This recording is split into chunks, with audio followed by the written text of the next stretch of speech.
Hello everybody, this is Milkyt. Today I'm going to share with you my 5 tips for beginners who just started playing Rune Factory 4 Special Edition. These are the tips I found super helpful when I first played Rune Factory, and I wish I had known this tip from the start. So let's get started!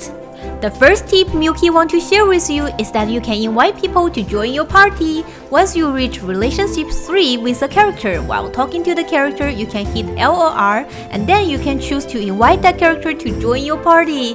Once invited, this character will fight with you, and it's always helpful to have some help during fighting. There is one exception, which is Forte. You can invite her at the start of the game without reaching relationship 3 with her, and I found having her fight with me is super helpful. She is an awesome fighter. Also, inviting character to join your party increases your relationship with that character, so it's also a good way to invite people you like to join your party with you. At the start of the game, you might want to quickly increase your relationship with the character so they can join your party, and I would definitely recommend giving gifts to the character daily with stuff they like to increase your relationship fast. Some characters' favorite items are very easy to get, like for example Propoling. He likes mushrooms, and you can easily get that from the forest daily and give it to him so you can increase your relationship with him.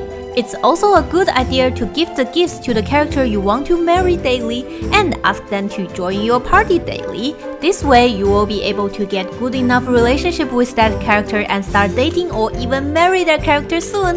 One exception is Dog. You won't be able to increase your relationship with him after 3 unless you finish the second story arc, so be prepared. The second tip is one of the most helpful tips that helped me make a lot of money early in game, so I definitely want to share with you guys. Once you reach the relationship 3 with Chlorica, you can invite her to join your party. If you haven't eaten anything in game today, then while fighting, Chlorica will throw food at you. If you manage to dodge that food, you can then pick up that food and sell it. The food she throws every day is random, but sometimes she can throw very expensive food. It's not easy to dodge her food. One way that Milkyt finds that can definitely help you dodge her food is riding a monster. If you're riding a monster, you will always be able to dodge the food she throws. You can repeat this process daily and make a lot of money. And if you don't like the food she throws today, you can always save and reload and she will throw another food at you. And I hope you guys make a tons of money by using this tip. Now, the third tip I want to share with you guys is getting the license and the stations as soon as possible. You can use the princess order to get license such as cooking, crafting weapons, accessories, making medicines, and opening your own shops. All of these licenses are extremely useful, and I recommend you to get them as soon as you see it. Cooking will help you get better relationship with people fast and making money through cooking. Weapon and accessories and medicine will help you a lot during fighting. The fighting part in Rune Factory does get harder later in game, so it's good to be prepared. Once you get the weapon and the accessory license, you will be able to increase your weapon crafting levels and making stronger weapons and accessory for you later in the game will really help you fight some of the bosses. The fourth tip Milkyt wants to share with you is building a monster farm and start raising monsters as soon as possible. Monsters can help you with your farm work and produce animal products daily. They are like harvest brides in Harvest Moon, but even better. The only thing is they don't have tea party like harvest brides. While having them manage your farm will allow you to focus on other parts of the game and able to manage a much bigger farm. Also, animal products are essential for cooking and crafting in this game. 3 animals that I find super helpful to get early on in game are Moko, which is the sheep-like animal that produces wool, and the chicken-like animal that produces egg, and the cow-like animal that produces milk daily.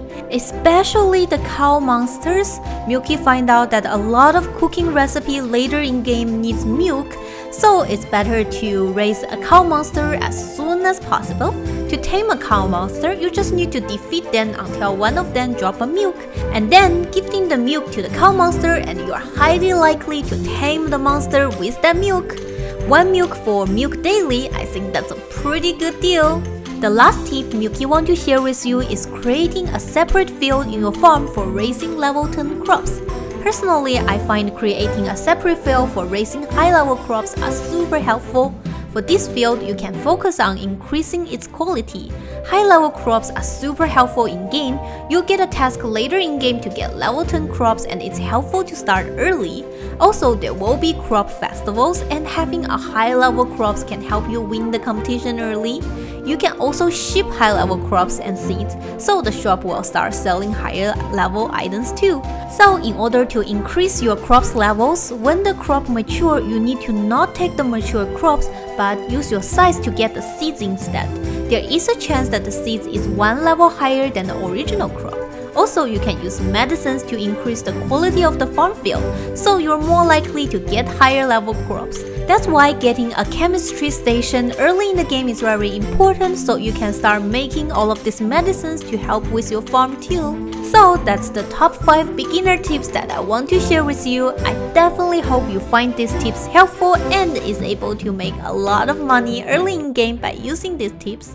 I will continue publishing more tips videos for Rune Factory 4 that I wasn't able to cover in this video, and feel free to let me know if you have any questions while playing the game. I'm always happy to help.